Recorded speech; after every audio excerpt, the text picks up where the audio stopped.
Hey Tom. Hare Krishna. How was the birthday celebration yesterday? How's the training going on?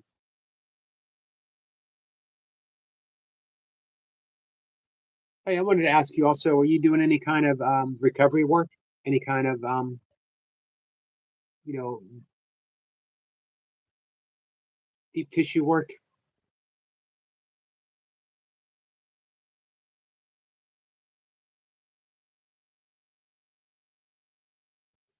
Hey Falcon. Hey Tiger King. Hey Hemi. Tiger King says, "Oh my God, have you seen the snow in New York here? Oh my God, is any snow like that near you?" No, we got about maybe 3 inches. It's windy though. Getting gusts of wind up to 50 miles an hour. It's going to get cold tonight. So it's going to warm up to 40. The snow is going to blow everywhere. Hey, Lee. Um, Lee, my foot is doing better, but I'm dealing with the after effects of having a hurt foot. What's up, Marlon? Any word about your phone? Hey, Ms.Blipper. Hey, hi How are there. you? Good. I'm well. How are you? I'm good. Guys, we are here, Miracle Monday with Ms.Blipper, and we're here to talk all things miracles, all things, of course, miracles.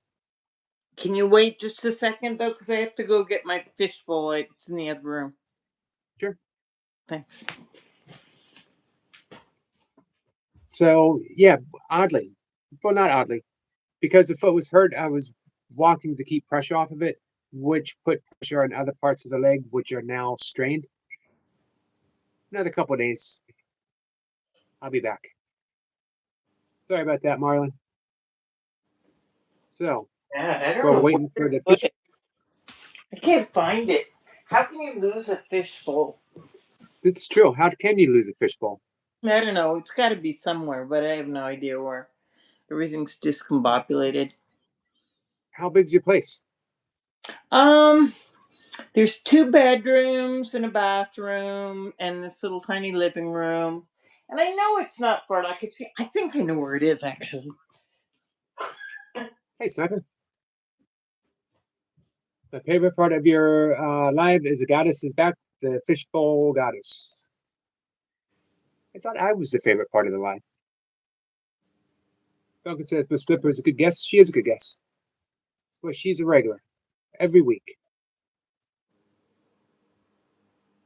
Do you guys have questions? If you guys have questions where we can just, bat things back and forth, Miss Blipper is a good one. Hey, Rosie. Rosie, how are you? All right, no Again. fishbowl. I have no idea where it is. I really don't.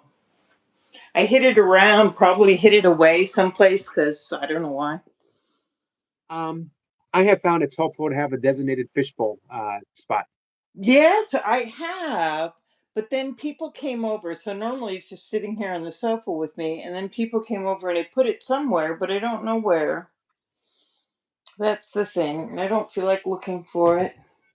Sure. While we ease into the conversation, I want to mention that I have Vishali Shahin coming up. She is a retired nurse, Mm-hmm. 30 some years. She is a fellow yogi, Nice. and she is a 20-year student of A Course in Miracles. She wrote a Wow. book called What a How to combo. Choose Peace. Yeah, How to Choose Peace 1 second at a time. Neat. And She she wrote has a something called that? yep, it's available on Amazon. Uh-huh. She has a mantra that I hope to get her to initiate us in this evening, and it is the "So what" mantra. Wow. Yeah, so what? So what? That's funny. I like it. She will be up 5:25. I also have a quote that I want to read to start us off with. Thomas Merton, Wonderful. and let me know if you think this is course-like. All right. Our job is to love others without stopping to inquire whether or not they are worthy. That is not our business, and in fact, it is nobody's business. What we are asked to do is to love, and this love itself will render both ourselves and our neighbors worthy, if anything can. It's beautiful. Yeah, everybody. I mean, I think everybody needs to feel that they're worthy of love. It's pretty fundamental, isn't it? Um, do you think it's a epidemic of unworthiness going on? Great question. Um, I will. I would probably say it seems so. I would. I would agree. Um, how do we get to feel worthy? And can we make others feel worthy? We definitely can. Yeah. I guess being sure in our own worthiness, like not coming from a place of lack, coming from a place of abundance. No, I would think would be a start. Right. I, I, Um, I think it's hard to extend worthiness, and the sense of worthiness if you don't have a sense of worthiness. Agreed. And by abundance, you don't mean a very large checking account, do you? No, by abundance, of course, I mean an abundant sense of your own worthiness, an abundant sense of being loved by God. I like that a lot. By the way, Tiger King wants me to read something specifically for you. Oh, Can you wow. read this to her, please? My favorite part of your live. The goddess is back. The fishbowl goddess. Yeah, not tonight. I'm not the fishbowl goddess. Unless I take a. It's not on the kitchen table. Where would I put it? I don't know where I put it. I really I, don't. I It's think like as under a table or something. I think as we talk, it's just gonna pop up. It might. It might. It's not over here. Let me look over here just in case. Hey, toy pups. Hey, what's it says? Blipper Mondays. Lady Sky said hi to Ms.Blipper. We are in search of the fishbowl. I am in search. It's really funny. Instead of a fishbowl, I have a jar full of marbles because my daughter was over and uh, she had a friend with her. And so he could help me lift this large box off of an upper shelf. And because it had been like there for ages and ages, I had no idea, but I knew it was like her stuff because it was in her old room. And inside was a big container of marbles. So where I don't have the fishbowl of imperatives, now I have a big jar of marbles. What can we do with the marbles? Well, not much. I mean, they're beautiful. Um, I guess ophanim. They're spheres. I'm not going to play marbles. Not at this hour. It's too late. Um, what I could do though is I could walk around the place and see if I see the fishbowl somewhere. Could do that. So it's not around here. Guys, as you're looking, keep an eye out for the fishbowl. You might Yeah, spot it. You might spot it not before Miss in Flipper. the kitchen. It's not in the kitchen. Not in the bathroom. Is it in here? Oh, no. Where do you guys think it is? We're gonna do Any guesses? Fishbowl guesses? I don't know. Let's see. I don't see it. It's not under the bed. I don't think. Is it? No. It's not over here.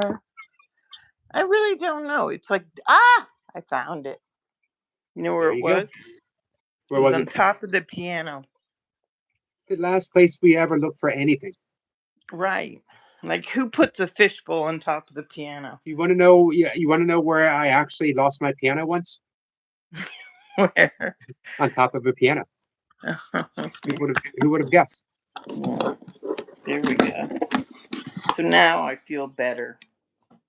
I feel more prepared. Everyone had suggestions. Um, Himmy said, check this side of your bed. Miss Blipper thought by the fireplace. Tiger King There's loved no the game. fireplace. I don't have a Doogie, could you fireplace. put something for me to edit on my channel? What do you mean by edit? Nikki? I could give me some ideas though. Tiger King liked the game of Find the Fishbowl. Yep. Lee So, says he still wanted to pretend. Can we pretend it's still lost?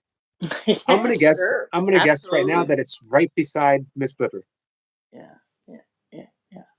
It is. It's on the sofa beside me.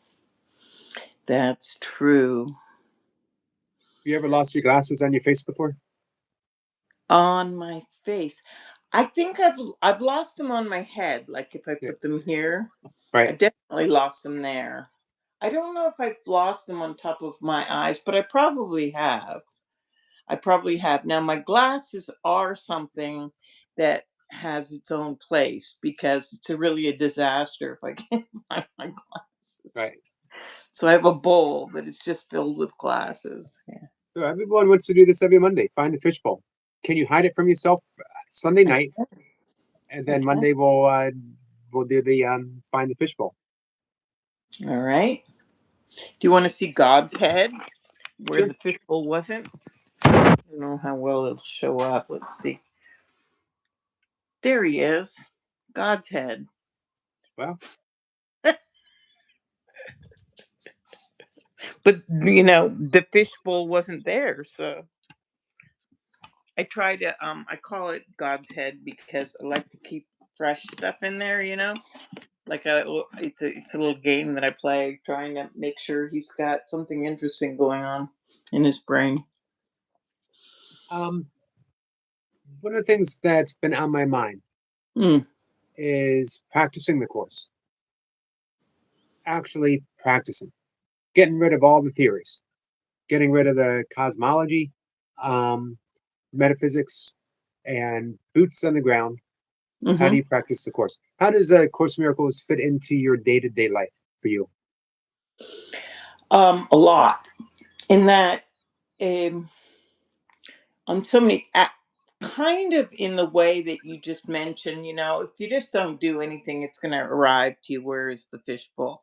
In that same sort of way, for example, I can be anxiety ridden, or I can be, yeah, flustered, or just obviously not in an optimal state of being. And then I think to myself, okay, I'm not in an optimal state of being. What should I do in that sort of situation? And I can remind myself because I have a whole um, ton, literally a ton of course thoughts and quotes and ways to look at things. But I can, remember that there is a better way. That I don't have to be locked into my anxiety. I can like Right. chop chop. Um, Anxiety is a really good example because we were talking about the epidemic of unworthiness. I think there's also an epidemic. I think especially nowadays, uh, anxiety. That Mm. I think there's a low level anxiety that so many tap into, um, and we feed it with our anxiety, and then we also get fed by it from that collective anxiety. Yeah, and there's also what is also known kind of as an egregore. An egregore being a kind of communal mindset that also is given space or takes space, and that is the idea that we should be able to control things, that we should be the authority, we should be able to say how it is and how it should be, and Right. um and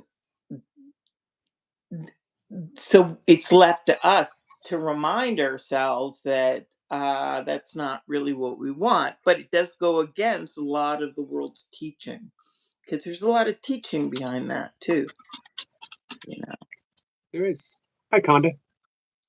Um, like we could Forgiveness.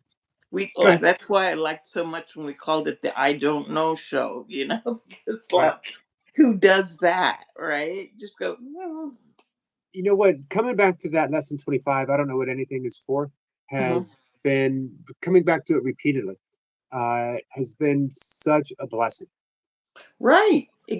That's exactly what I was talking about. Like there's this just abundance again of things in the course that you can return to. It's like, oh, that idea that you have to know, that you have to be in control, that you have to like have the answers, or that that's, your responsibility to have the answers. No, it's perfectly fine. Right? Actually, it's good to go, don't know.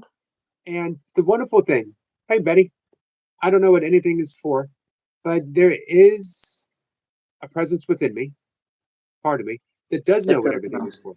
And I Right. can ask. And I might not know immediately, but I get a sense of peace knowing I don't have to know, but I will know.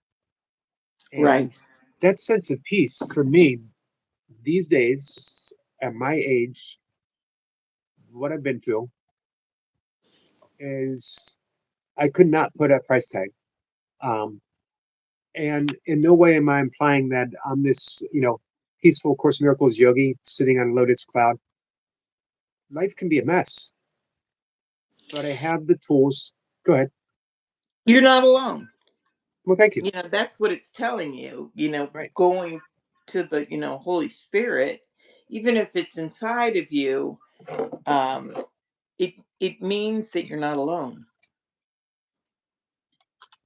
Um, and what's the great line? If you only knew who walked beside you, Right. uh, you would never be lonely again. Um, and I think, as well as the other epidemics we were talking about, hey, God is powerful. Is there's an epidemic of loneliness. Truly. You're right. Um, And to think, I mean, take it one step further, not only are you not alone, but there's a holy presence inside of you, something actually divine, heavenly. um, and that's pretty huge. I just found that quote. Um, if you knew who walks beside you on the way that you have chosen, fear would be impossible. I just love that. Yeah, amazing. Might write about that tomorrow. Um, I did a double writing today. I wrote about Occam's razor. Interesting. I didn't see it. Um, let me bring it up real quick. I won't read the whole thing, although it's short. I lack the stamina to be a long distance writer. Um, give me a few lines. So I'll read the whole thing. Occam's razor suggests that of multiple spiritual pathways, the one with the simplest set of elements will lead us most directly to our true home. Toltec Sir Carlos Castaneda asks us to distinguish the path with heart, and that should be the one that we follow. Course in Miracles is my direct path, one with heart and the simplest of all to follow. I am the love of God. My only function here is to remember. I do so by forgiving every seeming obstacle to the light of this awareness. Occam's razor, and that's my only practice. Nice. I love that. Thank you. It's so telepathic because I was so as usual these days. I was finishing up a chapter of the translation of this book on Kabbalah, and it was a particularly like long, difficult chapter. And as I was going through the edits, just like rereading, making sure I had the right things italicized and the page numbers lined up and silly things like that. Things that were capitalized. So just making that second round of um, I don't know what to call them, edits, just cleaning them up a little bit. I was I had that exact thought that you were talking about simple, what is the simple path? Because it kind of came to me what you're talking about, when you're studying more than one discipline. So there's the Course in Miracles, and then there's Kabbalah, and then there's how they mix. And often I think about how they mix. That comes up a lot too. But today it was, what is the most simple, direct thing? You know, that's what I needed today. Um, I think it's always important to return to the simplicity, the simple practice, and not get too caught up. It's why I made that little change to my channel name, the Yoga Forgiveness, Hmm. because a lot of people want to come in and, so what kind of yoga are you following? What kind of yoga are you talking about? And for me, the Course in Miracles is yoga in its simplest and most profound form. Yoga means yoke, to join, and it's remembering that we are already whole. That everything that we do in yoga is a remembrance of our unity with God. Hmm. And forgiveness, for me, there's a very straight path in yoga, that you are practicing the ethical principles, and that you are doing the asanas, the postures, to get the body nice and calm. You're Sure. using the breath to calm the mind, and Hmm. then you withdraw the senses and you practice meditation.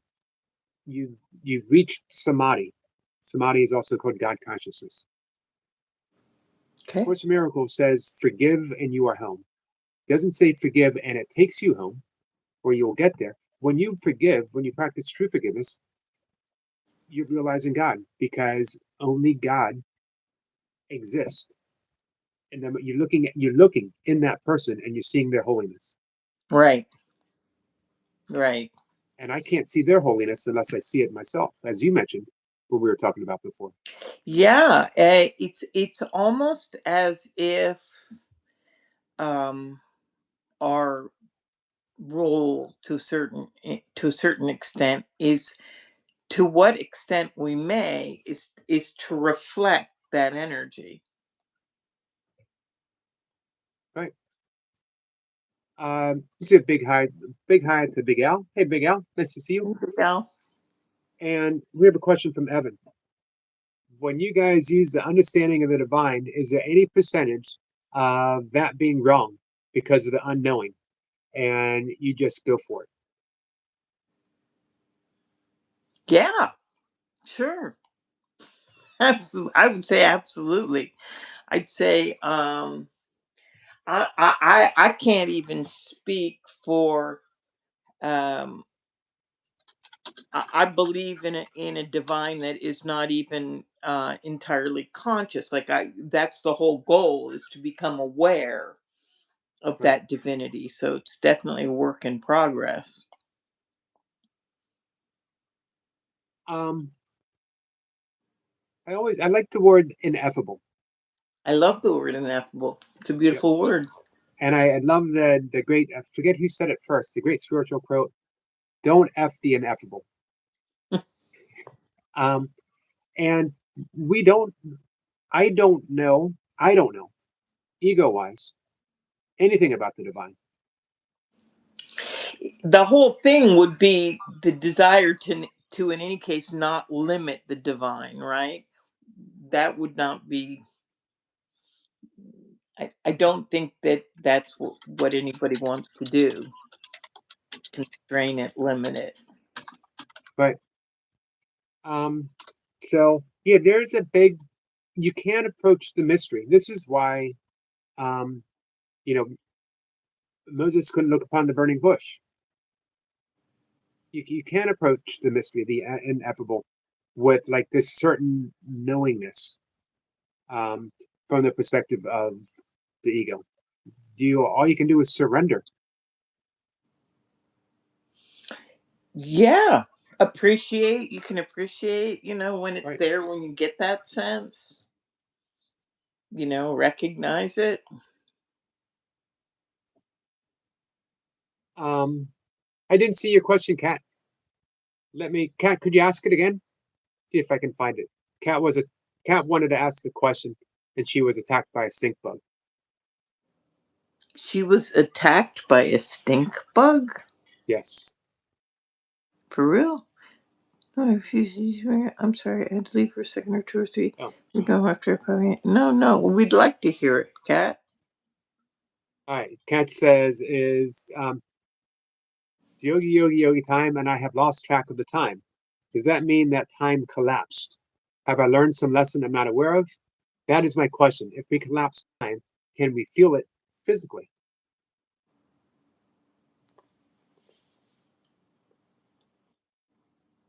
I should think so.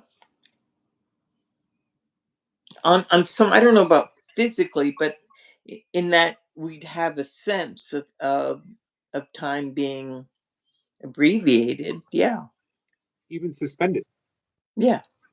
I In mean, Zen, I don't know. I don't know how that would manifest physically, like with the five senses. right, But I do think on a psyche way, right. psychologically, you like might have a sense of it. I think even I think even physically.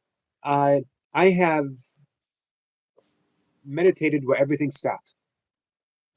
And in the Toltec tradition, Carlos Castaneda's tradition, they actually call it stopping the world. Um, and this is that brief instant when the thinking brain is suspended. And that's all there is. However long, and in the yogic tradition, in the meditation tradition, um, And you feel that physically. yep. Hmm. And the thing is, though, there's no one there to feel it.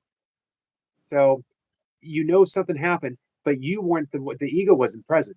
So you can't come back and say, this is what happened and this is what happened. This is why they talk about slipping into the gap. And when we meditate, every single one of us slip into the gap, but we don't know. We know that something happened, but we don't know the experience of slipping in the gap because it would be the ego saying, you know, and Right, the ego wasn't present. So right. it's just presence. That That says, makes. thank you guys. I see another question. Lee had a question.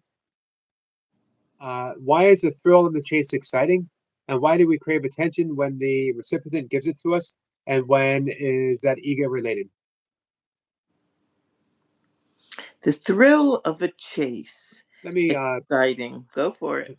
post. I'll post it No, I if that'll see be it. I easy. see it. Okay. Why is the thrill of the chase exciting? Woo! And why do we crave attention when the recipient gives it? As and when is this ego related? Okay. You want to go for that? You want me to go Uh, for that? yeah, it's all ego related because spirit never has to chase. Spirit just is, and nothing is lacking. And spirit and who we are is spirit, but we relate to the ego. Not good, not bad. We just relate to a construct in which measurement is a way of knowing who we are. I'm chasing something, and something is always separate from me. So, in the absence of that thought of separation, there's nothing to chase, there's nothing to pursue because everything is right there. Uh, this realization was essential for me to continuing to love after my divorce, and to continuing to love 13 years later when Milk and I went our separate ways. I realized she wasn't absent. The personality Mocha was off doing Mocha stuff. The personality Eric was sitting here and doing Eric stuff. Mm-hmm. But the love of which we both were, the love that I experienced for so many years, was still there, and I didn't need to chase it. Um, the loneliness, all that other stuff that comes from the ending of a relationship was still present, but I could rest in the assurance that the love was not absent. That love was not absent. So we pursue because we believe that we need something that is separate from us, and we will be happy and fulfilled and at peace if we get it. When we get it, we realize that wasn't true at all. I need something else. We're That's off to sleep. true. That's true. Is that a lot of the time, once people get whatever it is that they're chasing after, they don't find it terribly satisfying. That it was the chase itself, which is why I kind of think, I mean, um, I kind of agree with you that it's a lot of it is ego based, but I don't know that all of it. I don't even want to judge it that way necessarily. And the reason I say so is because I think of like cats and birds. No, they see something flutter. Sometimes with some dogs, it's like that with bicycles too. They just see something moving and something like those click in their brain, and they just got to go. They have to get it. They have to chase it. The bird, the rat, the salamander. Um, and I I think it's like some test. I think it's very deep inside the kind of animal part of the human. There's that like hunt thing. Right. But I think it's also to look at and go, that's not entirely necessary. Um, Like, Instinctive. does somebody want to identify with that? We could say maybe the spiritual path is transcending the Hmm. animalistic tendencies Well, yeah, of, you could certainly say that's part of it. right. I hope that helps for both perspectives. Very, very, I think, very similar, and also some key differences that give us a broader perspective on it. I wanted to look at Um, why do we crave attention when the recipient gives it? That's a really good question. Why do we crave attention, Eric? Hmm. to feel worthy. Also, yeah. Um, yeah, to feel worthy is part of it. Again, I would say though that reflection to, you know, light, joy, even positive things. Connection is very human. Connection. And what about a micro experience of the macro reality of God? Yes, sure, lovely, absolutely. Yep, that just being recognized in the presence of another um, is a nice little slice of being recognized in the presence of God. Yeah, sure. I'm taking the spaghetti approach. I'm throwing it up against the wall. I'm seeing what sticks. Um, so No, we'll that see. was a really good one. I'm into the. I'm a big fan of the macrocosm, microcosm analogies. Yeah. Um, Rob says, "Do you think the cartel attacks will affect the silver market? If yes, how so?" Well, the what? The who? What? What? The cartel attacks will affect the silver market. If so, and how? The which market? Silver. I think we gave our The answer. silver market. The Yes. silver market. Gosh, wow. Um, I don't. All that reminds me is I saw a really really silly video about a guy who was offering people a choice between a chocolate bar and a bar of silver. And like they only kept all the people on the video who chose the chocolate bar rather than the bar of silver. Because they just Hmm, didn't want to deal, like they didn't know what to do with the bar of silver. So right. I have to ask myself, what would I do? I think I'd probably take the bar of silver and figure it out, much as I love chocolate. I probably would too. Falcon had a question. What's the difference Oh, do you between have an answer about the Mexican cartel and the price of silver? um, buy low, sell high? Oh, so high. Yeah, or quit when you're ahead is a good one Or too, yep, right? or quit while you're ahead. Um, a It's like the bar of most. silver in the hand is greater than a hand of chocolate on a hot summer day. That's How's true. that? It's like the most random economic advice possible. I'm sorry, whoever asked that question. I absolutely have no way of measuring anything about um, the Mexican cartel or bars of silver or the price of silver. It's like subjects that are uh, perhaps, unfortunately, that I'm just completely out of touch with. Me too. I have no idea. Um, let's see. There was a question from Falcon. What's the difference between the self and the presence Eckhart Tolle talks about? That's a beautiful question. I love that question. Do you want to try to answer it? Um, well, it depends on what self we're talking about. If we're talking about the self with a capital S, Yeah, we got into an argument, a little argument about this one time, didn't we? I think we did. Yeah. And it was Um, about the little s and the big S. big S, yes. Mm-hmm. Um, if we're talking about the little s, then we're talking about the egoic perspective that doesn't have a place in presence, but presence is aware of that little s. Right.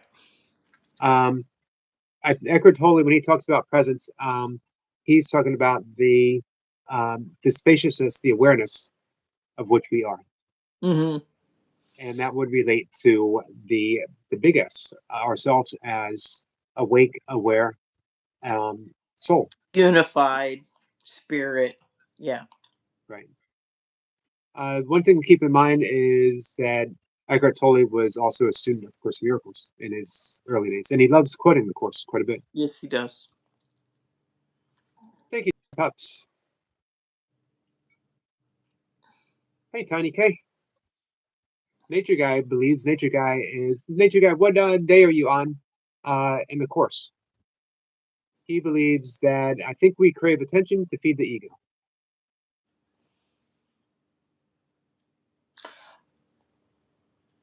Well, ego would certainly be associated with the craving part of it. Yes. Tiny K Because the says, spirit's already, what's the word, saturated with itself. It's already good. It doesn't lack. So we're talking about spirit's already in right, abundance and right. complete and whole. Falcon says maybe people crave attention because they want to feel important or they matter. Okay. I'd accept Which, that. yeah, which again would equate to the egoic perception of who we are. Exactly. I'm thinking, because is there underlying that a sense of lack? You Right, know, if one is feeling a sense of lack, then they have to feel like they have to get it from an exterior right. source. If even for an instant you relate to others in the world as spirit, there's no sense of lack and there's no comparison. I'm not saying that's an ongoing everyday moment, but if you have it for just an instant, you know it. Mhm, Something's shifted. mhm.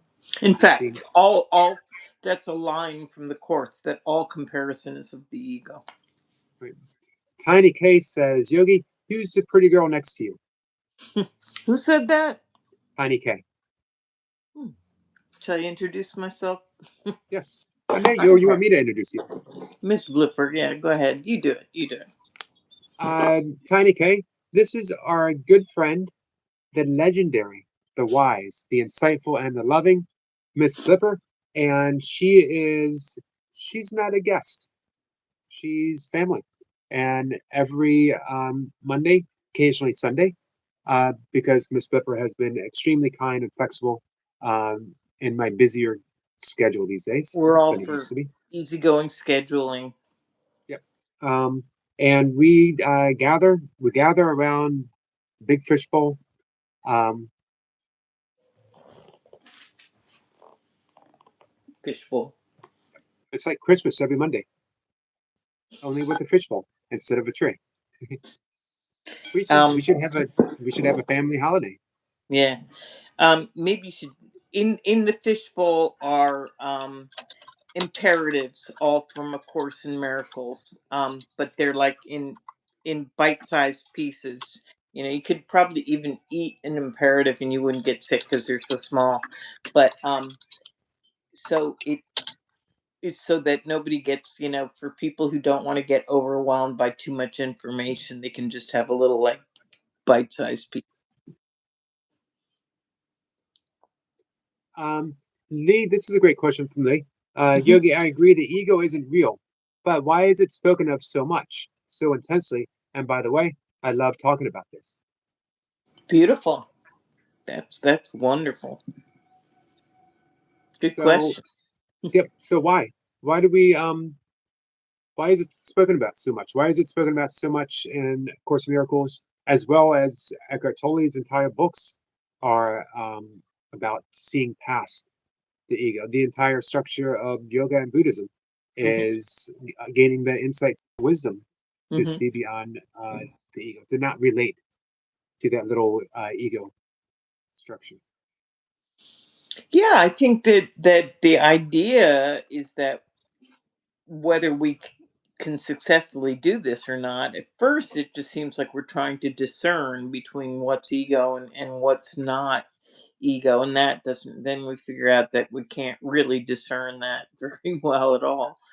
Um, but basically, it's like to recognize that there is something called the ego, which um, might that doesn't have our best interest in hand, that might be trying to impede and to, but it is illusory, and the only thing is to not desire that it runs the show. And that's huge. That it, just the desire that it doesn't run the show. So we're not eradicating it. We're not going to battle with it. We're not trying to wipe it out. When you see that it's illusory and that it's only going to want things to prop up its own belief in itself, and those things that it want are counter in almost every way to your true sense of peace and happiness. Yeah, Um, it's like making your soul available by not preferring the ego. right. So yeah, if you could just shift that preference. You know, I mentioned Ken Keyes, who was an author back in the 70s and 80s, Mhm. um, who was one of the happiest people I ever listened to. And I remember people phoning in when he was on radio programs and saying, well, you're happy. You don't have anything going on in your life. What they didn't know, because they couldn't see him, he was paralyzed from the neck down from uh, late life. He was in college, I believe, polio. Mhm. Um, but as he was lying in bed, feeling miserable, blaming the world for everything, he had the realization that he had demands on how things should be. And he started studying Buddhism, and he did a Buddhism 101. We are unhappy in life because we are demanding things, and life doesn't always meet our demands. Life seldom meets our demands for very long. Um, but if you could upgrade to a preference, how much easier? I would prefer traffic to be easy. I would prefer a large amount of money in my checking account. I would prefer to have, right now, I prefer to have any kind of car whatsoever. It doesn't matter what kind it is. Um, I would prefer, make sure my cats aren't here. I'd prefer to have a dog than two cats. Um, but these things are easy. The preference. I can deal with the preference. I love my cats. I get by without a car. It's not easy, but I get by without a car. Um, but man, if I was going around demanding, imagine how unhappy I would be with my cat's presence. You're not a dog. How dare you?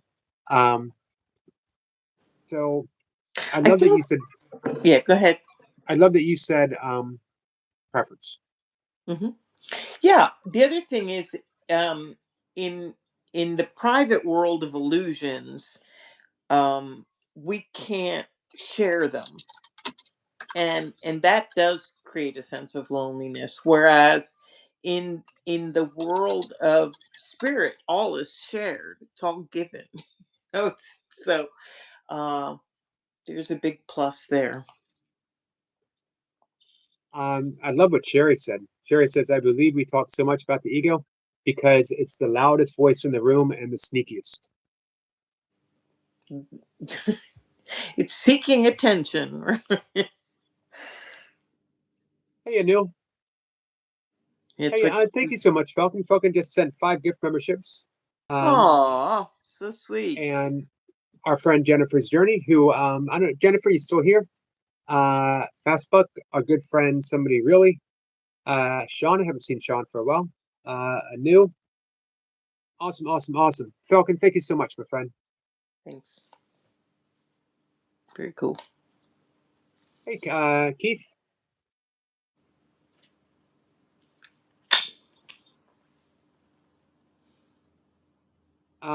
And that's the important thing that Sherry said. You know, the course says that the ego always speaks first and is always the loudest. So we don't see the reason why we don't know what anything is for.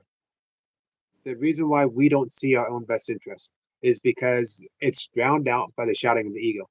Get this and get it first, Mm-hmm. and Which hold on to it. comes back to another question, which is like anything good, anything worthwhile is always voluntary.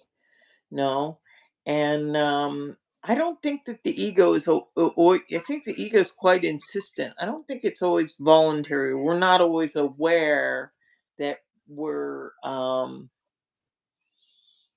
playing into its games. Yeah, at least me. I can only speak for myself. Right. Hi, Shelly. Shelly, how are you, my friend? Our good friend Shelly is here. Kat, very gracious, he said, I would totally share Jack with you, and also shared Jack responsibilities with you. You could borrow my car too. There you go. 2 problems solved. That's amazing. Truly amazing. You could put the dog in the car and she could have the day off. That's true. That's true. Let's see. Keith, I don't know why you're not. Several people who were mods have come in and not mods, but we modded you back up. Keith, I apologize. Dress sweet. Our friend Shelly says hello to her beautiful host. Talking to you. That's you. I'm glad you're still here, Jennifer, and welcome to the Yogi Club. He says, Gupta, you mean given indiscriminately without an agenda, just pure kindness and heart. What did I miss from our friend Himi? Here he says, in our culture, they say that selflessness and ego are proportional. The more selfless and helping the person is, the less egotistical emotions submerge. I'd agree with that. There's a reason why we practice kindness. The ego practices kindness in conditional terms. Yeah, that's a really interesting subject, and I'm glad you bring it up because one of the really common, back to the world of illusions, one of the most common ones is to kind of mix up the material world and the love world, and to think that love follows the same kind of material considerations that the material works in. And of course, kind of explains that it's quite the opposite. That, for example, here, pen, right? I have a pen, I give you the pen, and I'm out one pen. That's the material world. Right. You know, I give it to you, I don't have it anymore, and I'm out of something because I gave it to you. Whereas the world of love is quite clearly doesn't work that way at all. My giving to you is how I keep it. Yeah. No. I'm going to follow up with that by asking, so how do I receive that pen that you just gave to me? Are you going to send it to me? Should have arrived on your desk by now. Okay, just wanted to check. M3 says, so would you agree that the ego is an actor or hypocrite referring to someone pretending to be righteous while harboring eternal pride. All right. So I'm going to I can read pin that that. for you. Yeah, please do.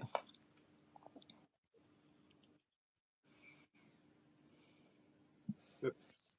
I saw it there. It just disappeared. There we go. That should work. Good. So would you agree that the ego is an actor or hypocrite, referring to someone pretending to be righteous while harboring internal pride? Hmm. Um, I would agree that the ego is an actor, and I would agree that the ego is a hypocrite. But referring to someone pretending to be righteous while harboring internal pride, that could be, that definitely sounds like one of the ego's options or several of the ego's options. No? Being an actor, being a hypocrite, or pretending to be righteous while harboring internal pride. Those are all things the ego might do, right? But yep. The important thing is for me to remember the ego does what the ego does. Um, whatever that might be. Sure, self righteousness, an actor, hypocritical, all ego stuff. The important thing to remember is you are not the ego. That's right. So it doesn't matter what the ego does. Let the ego be Right. the ego. Yeah. Um, and as Ms.Blipper wisely said, have a preference for the alternative, for reality, for who you truly are. Right. And choose again, choose Yeah. again, choose again, choose again. Yeah, it's like ego always, it's like it's always giving you detours and signs to go this other way or this other way. And Right, like, and it's not about judging detours, because some detours can be really necessary and helpful, and it gets you around that big kind of hole in the road or that tar spot or that incident or whatever it is. right. But the ego just distracts all the Yeah, time. demands. Some little and petty, and some large. Right. Um, but everything that the ego demands can be repurposed by the Holy Spirit. So we don't have to drive ourselves crazy. We don't have to say, "Oh man, my ego did this again." Just ask for this to be repurposed. Because as Beautiful. much as we talk about the ego, we also hopefully talk as much about the Holy Spirit. The Holy Spirit um, is the is reality. So we're the good, Yeah, just judging, it's not going to ever be about judging the ego. It's not about that's not going to work, that's just feeding into the ego's game right? then. Um, so that leads us right back to simplicity. That you don't have to grit your teeth and say, "I'm never going to choose the ego again. I'm not going to relate to the ego again," because you're going to. If you're here, if you're in the body, you're going to, and it's okay. But everything that has been judged by the ego, we could say, is ultimately wrong because it's not real. But the Holy Spirit only has one judgment. So we ask the Holy Spirit to judge everything. Is it Right. true? Well, not only is it true, but is it innocent? Is it guilt free? Right. you know yeah. So when we see those, we still might. This is what Kenneth Wapnick would say. When we see that, we still might either purposely or inadvertently choose the ego, and it's okay. Just know that you made that choice. No, I chose the ego. It's okay. All okay. Because when you know, at least now you know there's a choice.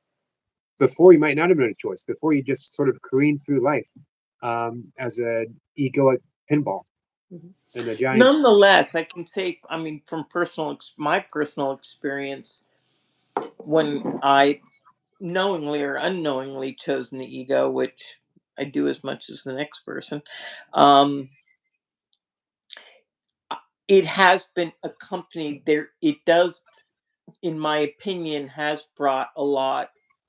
thick sense of guilt about that. I mean, I think if human beings on some level do tend to feel not great about their use of the ego.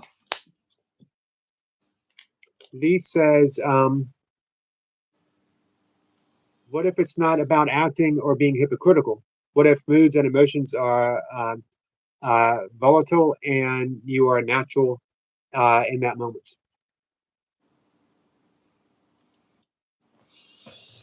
Can you pin that? Yep.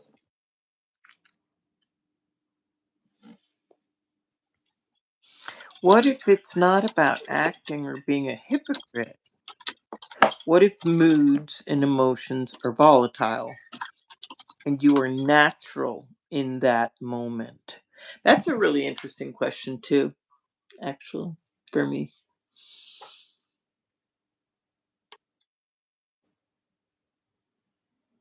Volatile. I don't know about volatile, but I don't think that necessarily everything is best at being repressed, like that. Right. I think people have to. Oops, is that you or me? That's me. Okay. Go ahead. Um, yeah, volatility. Volatility is to look at. Again, and that's like you're feeling volatile, feeling rageful or whatever, and to to recognize like that isn't an optimal feeling to have for oneself. I mean, I don't think most people are happy about their volatility, or maybe I agree. I guess they could be righteously proud of, rageful anger or whatever. Um, but I don't think it usually feels good. Yeah. I would say in almost every case it doesn't. Hmm. My thoughts on that is um, when we say acting, we're not talking about that we are putting on a front, putting on a show. Uh, the ego is acting because the ego has to act as if it matters. The ego has to act as if it's all important. So we're talking about acting and not an actor, if that makes sense. Sure. Um, and so moods and emotions and all that other stuff are moods and emotions. They happen, and it's okay. So they happen. Ask for them to be repurposed. Don't worry about where it comes from. Don't worry about is this the ego? Am I acting out of the ego? Whatever happens, ask the Holy Spirit. The Holy Spirit is part of you. It's not something that we need to invoke and bring down from heaven. It is here, its presence. You can call it the Tao, you can call it universal inspiration, you can call it the highest, most loving aspect of yourself. It's there. It's the voice for God. Don't get caught up on the term God. God is just that greater intelligence that it holds all the information and directions of the universe itself. God is that which causes your heart to pump with you having to wake up in the morning and say, okay, start pumping heart. Hmm. Everything is there. Everything is happening. Um, God is life. So when you have moods, when you feel like a hypocrite, when your emotions are running wild, so what? Ask for them to be repurposed. Yeah, great advice. And the only thing I would add to that is to that there's also the kindly reminder that judging ourselves harshly is just not really necessary. No, So we're in a bad mood, so we're feeling blue, we're having sad, or we're in a muss, or we just having a sour day or whatever. No, we don't need to judge ourselves about that. we're going to talk about this tonight. The great mantra that we were just mentioning. So what? Okay. Yeah. So what? Um, if you acted out in that moment in a way that did not serve your best interest, can you say, "I'm sorry"? Even better, even better. Kind of reminds me of the TV life. I remember when I was a kid. So when I was a kid, they had like television commercials for Hostess Twinkies, and there would Uh-huh. be like a mom with her hair done and her makeup, and she's perfect, and she was like carrying a beautiful tray, a silver tray, literally a silver tray of Hostess Twinkies to this like table that was all, set up and ready for her Hostess Twinkie party with her kids or whatever. I looked at the scenery and I noticed that it was never like that in my house. You know, Mom never wore an apron. Her hair never looked like that first thing in the morning. She didn't have all that, perfect makeup on or whatever. And so it like became clear to me that there was kind of a proposition being made from the TV set that this sort of fantasy life is what things should be Right. rather than the life that I have, which is why partially I think it's just important to be loving and kind and accepting and recognizant of the holiness which is in the life that you have without buying into um, images that people might have been trying to sell you about anything about your well-being. Right. Um, that returns us back to again the simplicity of the path. We don't have to have any kind of complicated um, practice of, we don't have to chant in the moment. We don't have to invoke, um, a higher power with a special prayer. I'm not saying that we can't do any of those things, um, but sometimes we just need to recognize that, man, I fell into a mess. Said some things I shouldn't have said, acted in a way I'm not happy about acting. Acknowledge it. And this is the beautiful why we practice forgiveness. Return to the holiness of the present moment when none of that has actually happened right now. And when you mess up again, return to the present moment when none of that has ever happened right now. Continuous 24/7 forgiveness. Got a question. Mhm. Can you really know what's true or just our perception? That's beautiful. I actually asked somebody else that exact same question once. It was at Thanksgiving 3 years ago. Um, I asked somebody that exact same question because I wasn't sure whether when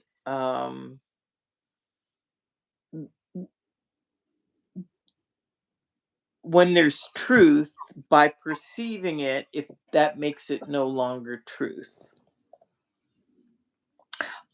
But the person I asked, they said absolutely you can know. And in fact, it's quite possible, and by my definition of what knowing means, that the only thing you can know is truth. That it's all the rest that's not knowable. I like that a lot. Yeah. Well, perception's always shifting. Perception's always going to be uh, in the eyes of the perceiver. So we're going to Hmm. have individual perceptions. What is Right. true is that which lies beyond the perceptuary experience, and you Right. can know, you can experience uh, Right. perception, or you can experience truth. I'm sorry. So let's do one more question statement, and then if anyone wants, we can dive into the fishbowl. Lee says, Yogi, how do you feel about enjoying a sunset? Could be two people. One just enjoys, doesn't have thoughts, and is content in that moment. Other could be anxious, thoughts racing, comfortable, how to relax. That's fine. Some people are anxious and have racing thoughts. Some people don't. In the absence of a judgment between the two, one person's enjoying the sunset peacefully, the other person is enjoying the sunset with anxiety and racing thoughts. Both are fine. It's it's the judgment that this person shouldn't have this. It's the judgment that I should not be experiencing anxiety. It's the judgment that this person should be enjoying the sunset the same way I am. Why can't you just sit quietly and relax? Do like I do. I'm just enjoying the sunset. I don't have any thoughts other than the judgment that is going on, that you're ruining my peacefulness with your anxiety, which isn't really peacefulness. It's just a mask. Yeah, be free. Oh, let them be free. I guess the thing is you don't want to um i- imprison anybody else with what you think they should be. Right. So, It reminds me that that situation came up for me one time in photography because I have a fondness for something that is called ICM, which is blurry photographs. Is the worst way to put it, but it's called intentional camera movement. So it's like you're taking a photograph with a camera and you turn it really fast, or you zoom in and out, and so you get these sort of kind of fuzzy, ghosty like movement. The light moves, Um, so not still, not a moment frozen in time, but there's actually a kind of windy light.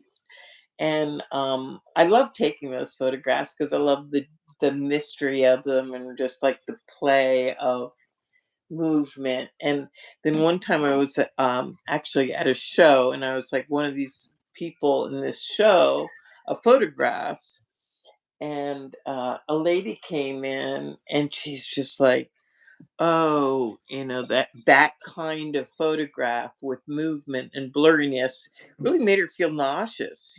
well, Like she really, she found them like personally disturbing, and I was like, oh, okay, they're it's not all the same.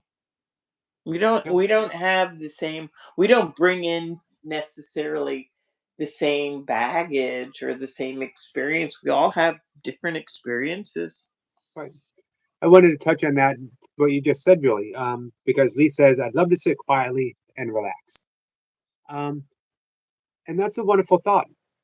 But could you be okay with sitting with a noisy mind and a little tense?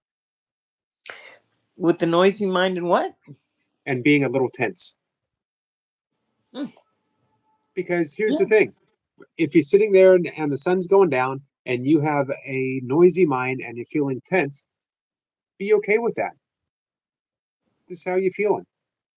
This is the only way that I ever came in terms with my own depression, my own anxiety, my own panic attacks. When I try to fight them, I added in a level of non acceptance, imposter syndrome. Um, Well, expectation, failure, your own expectations for right. yourself. Yeah. Especially as literally almost a lifetime meditator and yogic practitioner, that how can I be suffering anxiety when I teach how not to experience anxiety? Um, and it was only by, okay, this is what's going on, that I found a sense of peace. Sometimes I have anxiety. Sometimes I go through depression. Um, I have been for much of the winter. I Mhm. don't fight it. I don't try to change it. But when I recognize it and I offer myself to the kindness that you and I were talking about, I I love I love tender and tenderness. I just try to be tender with myself, Mhm. to the best that I'm Gentle, able. gentle Gentle, acceptance and non-judgmentalness as much as one can, muster. right? And going back to the word that you've used several times, of course, I have a preference to not be depressed or to have a. Here's the thing with meditation. Meditation isn't to get rid of thoughts. Meditation is to be aware that you are having thoughts, Sure. And when you more and more you begin to relate to the awareness and not the thoughts. And that's where your mind is already quiet. Your mind is as quiet and as still as it's ever going to be. But the brain is pretty active, doing brain stuff because it's supposed to do brain stuff. It's directing a pretty big show. Yeah. It's keeping the body moving. It's engaging in conversation. It's doing the taxes and all the other stuff that needs to be done. But the mind that is aware of the brain is quiet and it's loving and it's right here and it's right now and you can tap into it in any moment. So accept what's going on because it's going on. And you'll find that when That you accept it, it begins to you're change. making such an important, beautiful thing. It speaks to anybody who's ever had their heart broken or has felt really sad, and you can have literally like a physical feeling, your heart, and you can feel like that kind of almost wounded uh feeling in your heart, and it's physical, and you can use your brain and just go, okay, that's what I'm feeling right now. You know, so Right. what, right? So what? Hey, we have a few more questions, but let's dive into fishbowl because we did well, we're an hour, almost an hour and 15 minutes, and it really Oh did fly by no. today. Okay. So anyone want a imperative, the big reach, the deep dive into the fishbowl? I hope so, because Ms.Blipper looked everywhere for it. Yeah, but imperatives are not imperative. You know. True. Um, because they want to know what our thoughts. What's that? What are thoughts? What are thoughts? That's a big question. What are thoughts?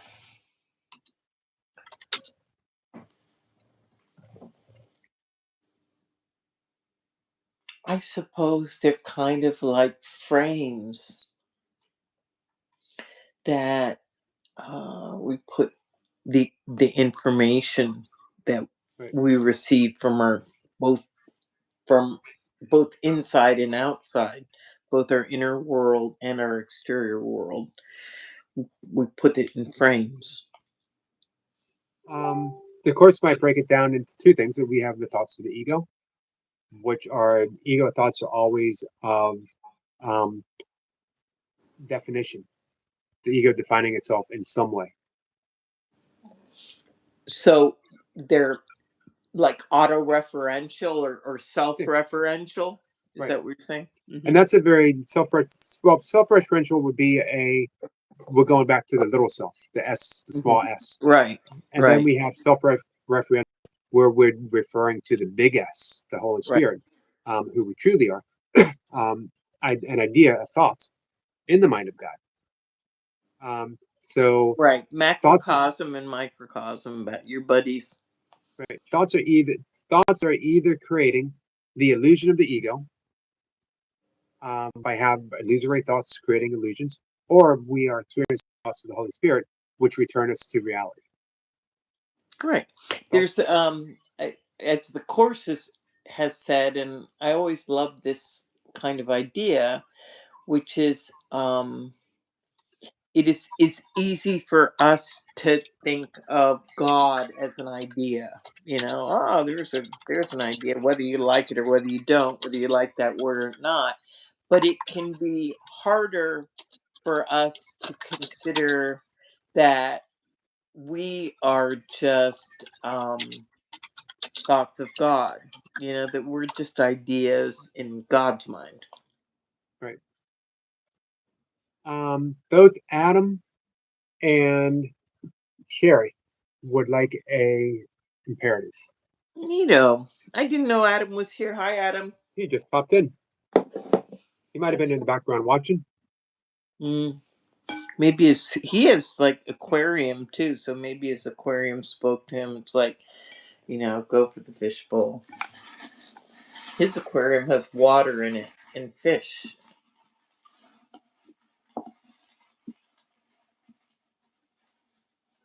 Adam, Adam.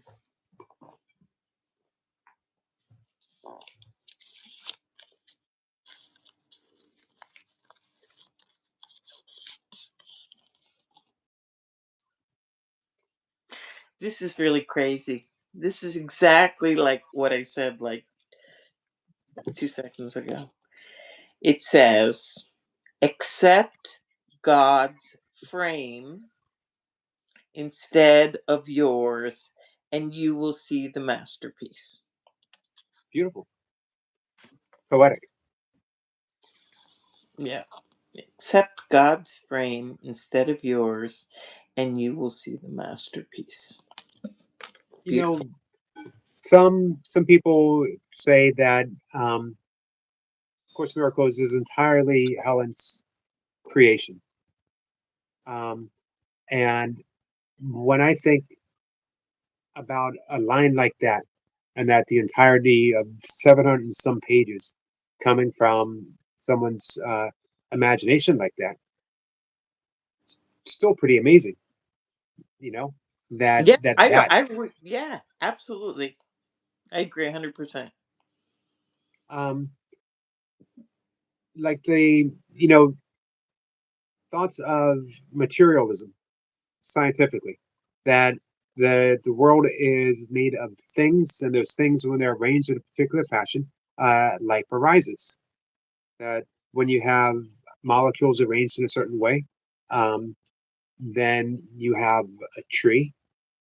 When you have cells, molecules, and atoms, and that's particles all arranged in a certain way, you have a specific thing. Um, that sounds pretty magical to me. That to say that materialism is the opposite of magical thinking, uh, I think it actually is magical thinking. That you can take a particle over here and mix it with a particle from over here, and you stir it up and you make yourself a nice little atom. You create a couple more atoms, put them together, make a molecule. You say, I need 17 of these molecules, and I make a cell. It's a recipe for a leaf on a bush. It's pretty amazing. You know what I mean?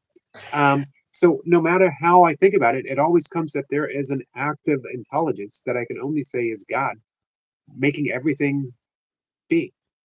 And I'm okay with that. If you want to say everything is just a material expression of a physical universe, um, sure. But there's still some intelligence that is guiding these things to happen. Yeah, you can take judgment clearly quite completely out of the equation, and it's like, um as you are feeling now, which is more of a loving thought to you, and it can be just as loving that you're explaining somebody their chemistry homework or whatever. In that case, the material world, the chemical world, and all those lineups really work. Could be the Okay, more loving answer. I'm not going to judge it. sure. So Sherry needed to dive in too. Yes, Who, absolutely, who 100%. else wants an imperative?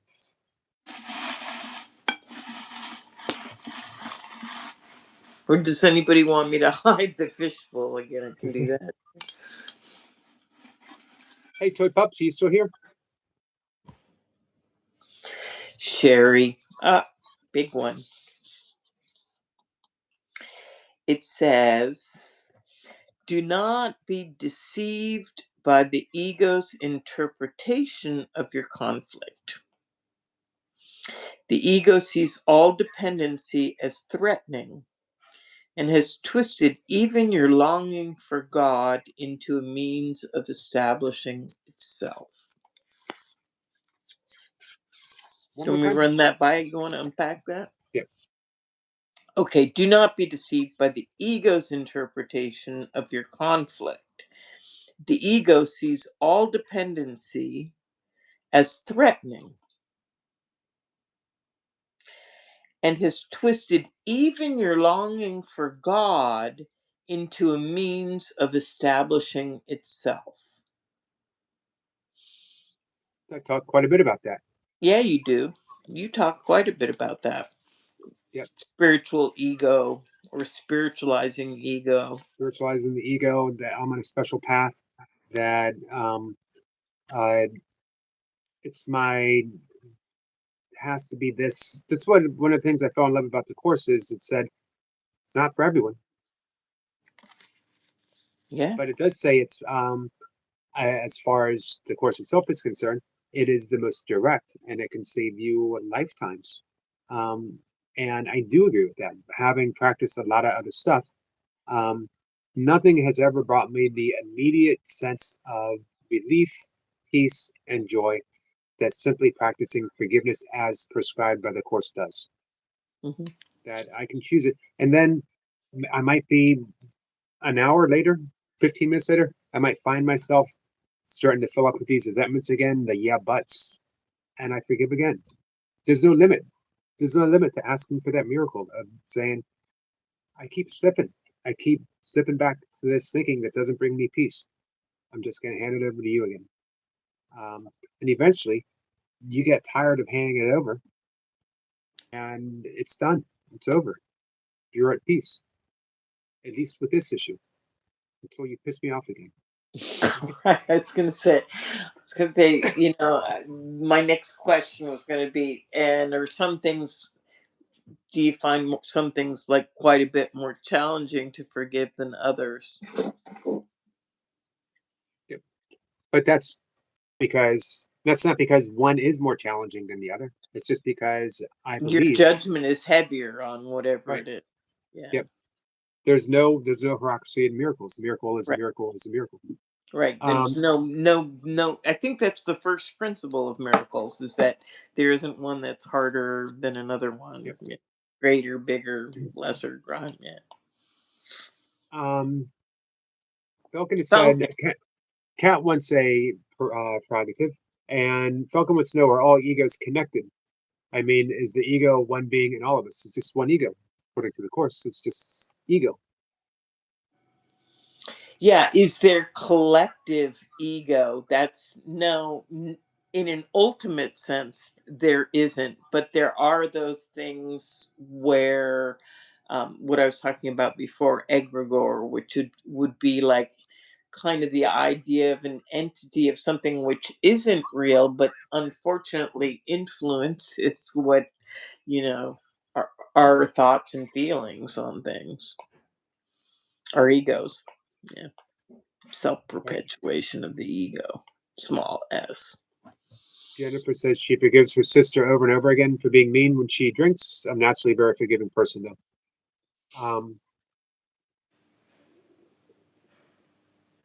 Sherry says I find it very challenging to lose my physical health and be dependent on help since I refuse to ask. Ego.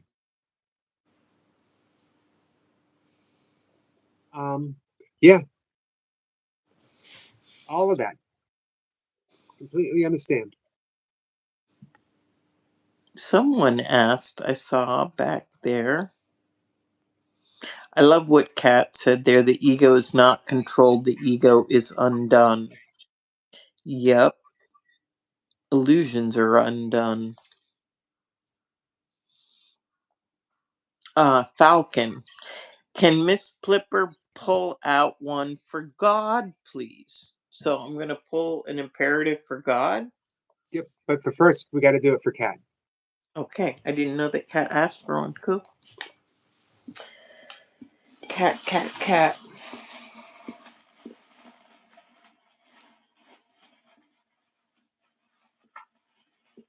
I actually thought of Cat today because they're like repaving my street, and the big machines that are like putting the new street in, they're all named Cat.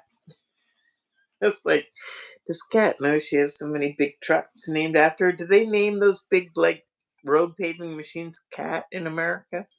Yep. This is so weird.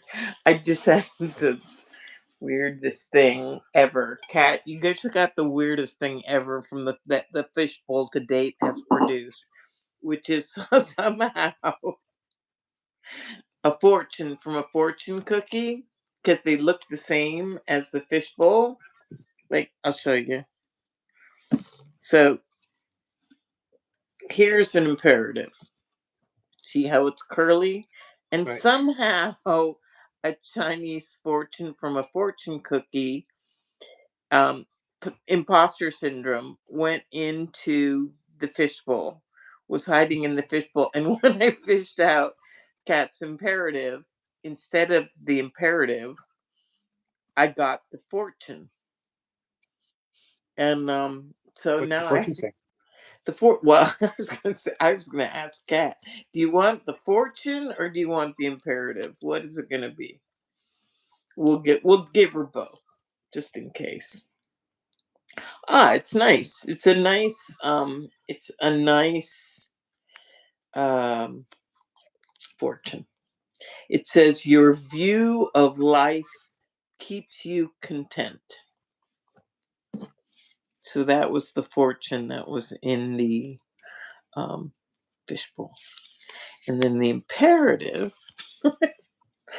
imperative says, look at the picture and realize death is offered you.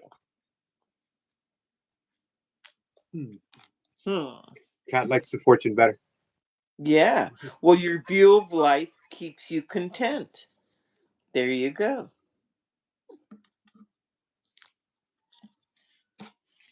So, are In you a pulling an sense, imperative for God? for God, I've never done that before. And that's amazing and brilliant that somebody suggested it. So thank you for that. Um, because I talk to God about all sorts of things, but I've never can't say that I've ever pulled out an imperative. Like it's a little bit like saying it's like what? How would you say that? Um, like if I reminded you that you said something, because I mean technically, what's in the fishbowl is from God, technically. Right. Right. So this is like me telling God, like, you remember what you said, right? Sure. Paramahansa Yogananda used to have amazing conversations with God, where he would scold God. No, God, remember, you said you were going to do this. Don't forget. Don't forget. Yogananda is down here. Someone told a story about him. Uh, they went on some kind of retreat, and driving back, they went by a store that sold a special cookie that he really liked. And he went in, and they were all sold out. And he got a little pouty, and he went outside, and he looked and said, "Now, God, you know I want to go this way so I can get these cookies, and you promised me that we were going to have these cookies." And just then, the lady in the store came running out and said, "Sir, we found we have one box left," and gave it to him as a gift. Good one. Good one. I like it. I like it a lot.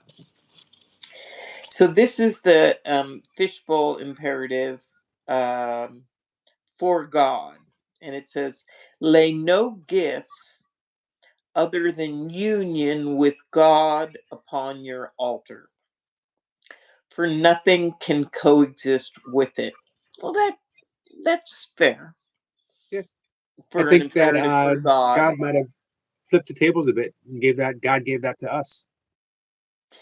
Yeah, but I mean, it works in any case because he shouldn't be putting any gifts on the altar that are different than his union with himself. I mean, if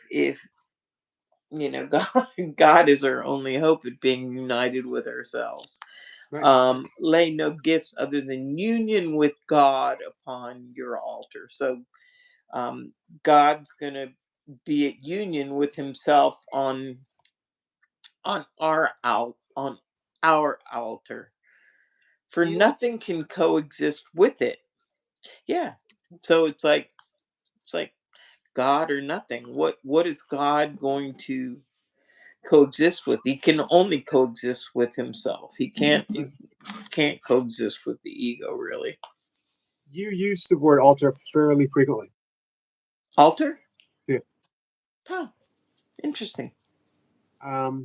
I've heard you talk about, uh, using it as metaphor. Are you laying it on the altar of uh, Oh yeah, I do. ego? That I do. That Yep, I do. or the Holy Spirit. Or being aware of what you're putting on your altar. Right. Yeah, because when it's like if you think of yourself, or you could even think of your body this way, I suppose, as a temple.